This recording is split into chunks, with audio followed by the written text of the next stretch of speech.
प्रेरणादायी व सुखद जीवन जगण्यासाठी माझे चॅनल सरळ जीवनधारा सबस्क्राईब करा। आज मी आपणास आमच्या शेजारील सुनेची नाठाळ सुनेची कथा आपणापुढे सादर करणार आहे, ती पहा। आता आमच्या शेजारीचे कुटुंब राहत होतं आणि त्यांचे आमचे संबंध असे खूप सलोख्याचे असतात। शेजारी आणि नात्यागोत्याप्रमाणे आमचे त्यांच्याशी संबंध होते। आम्हालाही 2 मुलं मुली होत्यात आणि त्या शेजारच्या काकाला पण 2 मुलं होते, मुलगी नव्हती। मग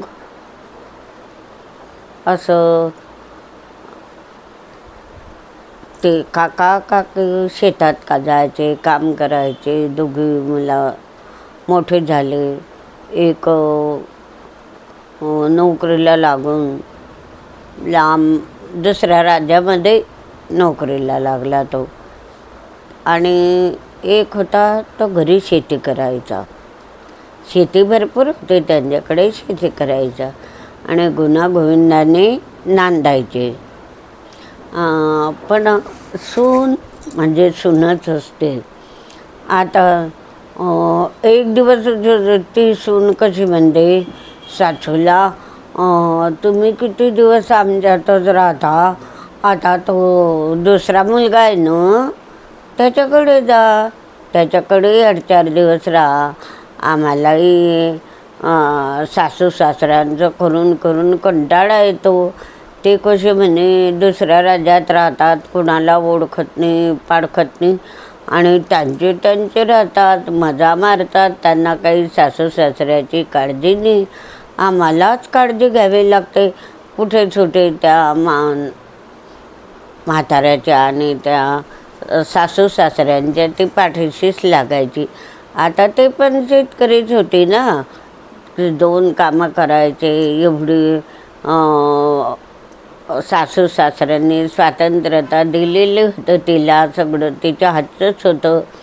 आणि ते सुद्धा काम करत होते, काकू काम करत होती, काका शेतात जात होते। तरी पण तिची सदा कुरकुरत राहायची की ह्या दोघांनी माझ्याजवळ राहायलाच नको, आणि तो जो दुसरा मुलगा आहे त्याची बायको अशी सुरक्षित राहते म्हणे। ते काही असे तांब्याभर पाणी किंवा 1 भाकरी करून सासू सासऱ्यांना खाऊ घालते का? हे सगळं प्रॉपर्टी मलाच भेटणार आहे का, त्यांना भेटणार आहे का, अशी रोज तिची कटकट सुरूच असायची। त्या कटकटीलाही काकू नेहमी तिची समजूत घालायची की जाऊ द्या गड्या, आता का जाऊ दे म्हणे बाई, ते राहतात राहू दे, आमचं शहरगावामध्ये चित नाही लागत, आम्हाला खेडेगावात राहायची, शेतामध्ये काम करायची सवय आहे। शहरात राहणं म्हणजे घरामध्ये बसून राहतो असं कोंबेल्यासारखं वाटतं, तर आम्हाला तिकडे जावंसं वाटत नाही। आता इथं आमचं गाव आहे, इथं आमचं घर आहे, इथं आमचं शेती आहे, इथं आमचे नातेवाईक आहे, वंश परंपरा, आमचं मन ह्या जागेवरच रमलेलं आहे। आणि तू का असं नेहमीच उठे सुटे आमच्या पाठीमागे लागते म्हणे, आणि नेहमीच अशी म्हणते जा तिकडे। आम्ही कशाला जाऊ, आहे आमची शेती आहे, घर आहे, तू वेगळी राह बाई, आम्ही वेगळे राहतो। पण ते काय झालं की असं झालं, काही दिवस गेले, राहू लागले थोडे गुण्यागोविंदाने। 2-4-8 दिवस गुचूप बसायची, परत तिची ती कटकट असायची, ते सुरूच असायची। त्यांना चांगलं ठेवता, सुरक्षित ठेवता, त्यांना त्रास होऊ नको, त्याच्या बायकोला त्रास होऊ नको, आम्हाला झालं तर झालं, मी माझ्या मुलांचंही करते, तुमचंही करते, मला मरण दे तर बरं होय, अशी काही स्वतःला ती त्रास करून घ्यायची मुद्दाम। मग एकदा काय झालं की शेतामध्ये काका गेले आणि काम करता करता त्यांना अशी चक्कर आली, आणि मग त्यांना घरी आणले, त्यांना डॉक्टरकडे नेले, पण त्यांची तब्येत काही दुरुस्त झाली नाही। डॉक्टरांनी सांगितलं होतं यांना अशक्तपणा आहे, काही दिवस यांना विश्रांती घेऊ द्या आणि शांत झोपू द्या, कटकट डगडग करू देऊ नका, शेतात कामाला पाठवू नका, असा डॉक्टरांनी त्यांना सल्ला दिला. त्याप्रमाणे त्यांना औषधोपचार केला करून बरं करण्याचा मुलांनी बायकोने प्रयत्न केला, पण ते दगावले. मग तुरी सुनेला कसं वाटलं, जाऊ द्या बरी कटकट गेली, एक तर गेला असं तिला मनातून काहीतरी वाटतच असेल, अशा प्रकारची भावना. मग तर परक्या राज्यात नोकरी करणारा मुलगा सून आला, त्यांच्याजवळ बी घराणे करायची, तुमच्याजवळ कोणी राहत नाही, आमच्याजवळ सासू सासरे टाकून दिले, त्या म्हाताऱ्याचाही आजाराचा आम्हाला किती त्रास झाला, किती करावं लागलं ना, तुम्ही आपले शांत राहता, दुसऱ्या राज्यामध्ये नोकरी करता, आरामात राहता, सासू नको सासरा नको कोणी नको, अशा प्रकारचे ते 2 दिवस राहणाऱ्या दिराला आणि देराणीला सुद्धा ती टोचतच राहिली. 10 दिवस कार्यभाग संपल्यावर मग त्याला मुलाला ती म्हणाली, आता आईला तुमच्याकडे घेऊन जा. आता वडील तर गेले, आईला काही दिवस आम्हाला असं शांत राहू द्या आणि तुम्ही आता आईला घेऊन जा, काही दिवस ठेवा, परत आम्ही आमच्याकडे घेऊन येऊ, असं हे करत होते.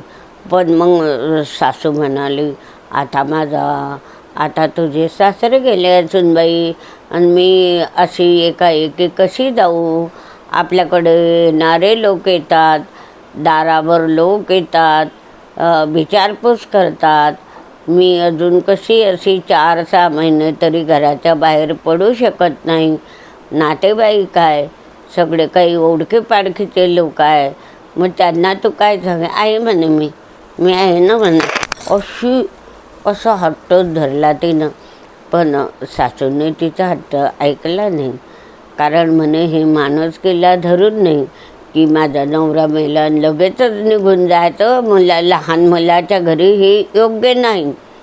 घरी येणारे लोक काय म्हणतील की नवरा मराच्या मागेच होते का ही बाई, की लगेच पडून गेली लहान मुलाच्या घरी, अशा प्रकारे. तर मग ती गुपचूप बसली. मग ते 10 दिवस करून ते परत निघून गेले. तिच्या आई कटकटीला ते कंटाळले आणि नको बापा अशी बाई, अशी सुद्धा त्यांच्या तोंडातून हे निघाली. आणि मग त्या लहान सुनेनं समजलं, काही दिवस राहा, आम्ही तुम्हाला घेऊन जाऊ, तुम्ही काही काळजी करू नका, अशा प्रकारे तिची समजूत घातली. पण तो सासरा गेल्यावर तिच्या मनामध्ये तर सासूविषयीची खुटखुट रोज तो होता. त्याचा बी त्रास, आता ही आहे हिचाही त्रास, लहान सुनेकडे जायचं नाही म्हणते, येणारे येतात, चहापाणी करावं लागतं, किती मला त्रास होतो, खायचं करावं लागतं, पोरांचं करावं लागतं, अशी रोज ती बाई तिच्या मागे. आम्ही शेजारी नुसते ऐकत होतो, पण तिला असे समजूत घालायला आम्ही की बाई काही दिवस त्या बाईला राहू दे, आता तिच्या घरचे मेले तर तिला येणारे जाणारे काय म्हणतील म्हणे, तुम्हाला काय तोंड घालणाऱ्यांना पडतं म्हणे, ज्याला करावं लागतं त्याला समजतं म्हणे, त्याला कळतं म्हणे, आम्हीच करावं का म्हणे, त्यांनी नाही करावं. तो अशा प्रकारे त्या आमच्यासारख्यांना सुद्धा ती धुडकावून लावत होती. मग आम्ही बोलणंच बंद केलं. आणि काही दिवसांनी ती 4-6 महिने गेले आणि ती लहान मुलाचे फोन यायचे, आईची तब्येत विचारपूस करायचे. आणि मग नंतर काय झालं की ती ही थकलेलीच होती हिच्या कटकटीनं, नवऱ्याच्या दुःखानं. आणि तशामध्ये मग ती त्या मुलानं फोन केला, येऊन गेला, घेऊन गेला आणि ते काही दिवसच जगली आणि तिथेच ती मरण पावली. परत ती गावावर आलीच नाही. आणि त्या लहान मुलाने इथे तिचे प्रेत आणले नाही, तिथेच दफन केले. लहान सुनेनं, लहान मुलानंच तिचं संगोपन केलं शेवट. आणि तिथेच उलट आमचे शेजारी पाजारी आम्ही तिथे भाडं तोडं खर्चून ते सुद्धा मग तिथे मोठी सून राहिली तिथे त्यांच्याकडे 10 दिवस होईपर्यंत, 11 दिवस होईपर्यंत. आणि मग ते सुखरूप ते घरी आली आणि मग निवांत झाली. सासू गेला, सासरा गेला, मग तिचं तोंड बंद झालं. आणि तेव्हापासून मग शेजाऱ्यांची हा ही करून आपापलं राज्य करू लागली. आणि मग लहान मुलाने परत गावाकडे असा कधीतरी सणादिनाला फिरकून पाहायचा. कारण वहिनीची स्वभाव असा असल्यामुळे कोणी जावं किंवा ते येण्याला नाराजच असायचे. तर अशा प्रकारे त्यांनी सासू सासऱ्याचा छळ करून त्यांना मृत्यूच्या जबड्यात टाकलं. आणि तेव्हा ती शांत झाली. लहान मुलानेच आईला सांभाळून तिचा शेवट केला. तर अशाही काही काही कजाक सुना असतात की ते आपल्या सासूला सासऱ्यांना गाजतात, छळतात. त्यांनाही आईबाप असतात.